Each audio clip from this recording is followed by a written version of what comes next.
तो इस प्रकार भगवान की छोटी छोटी लीलाएं हैं। एक लीला आती है, भगवान गैया चराने जाते हैं, दोपहर का समय, सब बैठते हैं, भोजन कर रहे हैं। तो श्री दामा काफी गरीब थे, तो वो जल्दी से खाने को कुछ लाते नहीं थे, वो केवल छाछ लाते थे। भगवान कहते श्री दामा बड़ा होशियार है, हम जो भी भोजन लाते सब खा लेता है, पर अपना छाछ कभी देता नहीं हमें खाने के लिए, पीने के लिए।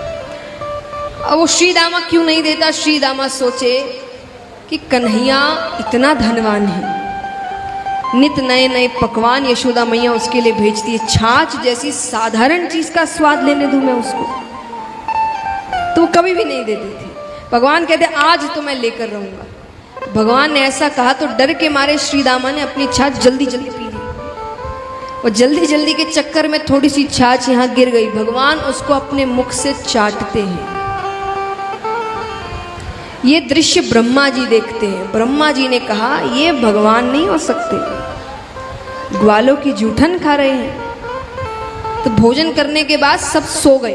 तो ब्रह्मा जी नीचे आते हैं और जितने भी ग्वाल बाल थे उन सब को ब्रह्मलोक लेकर आ जाते हैं। भगवान नींद से उठते हैं तो उनके आसपास सब गायब। भगवान से क्या छिपा है? भगवान ने अपने ही अंश से उतने ही ग्वाल बाल फिर से प्रकट किए।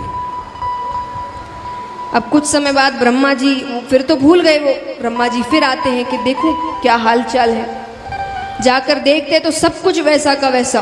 ब्रह्मा जी समझ गए। क्यों समझ गए? क्योंकि रचना का कार्य सिर्फ दो ही जनों को दिया गया है, या तो ब्रह्मा जी या विष्णु भगवान। जब ब्रह्मा जी ने किया नहीं तो विष्णु भगवान ही कर सकते हैं। वो माफी मांगते हैं।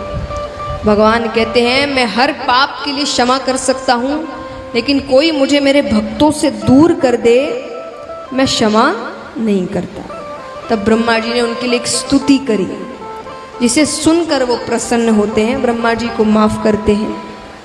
यहाँ पर एक और छोटी सी कथा आती है। अधासुर नामक दैत्य आता है। भगवान सब बच्चों के साथ खेल रहे थे, तो वो बीच रास्ते में अपना मुख अजगर का रूप लेकर आता है, अपना मुख खोल कर बैठ जाता है।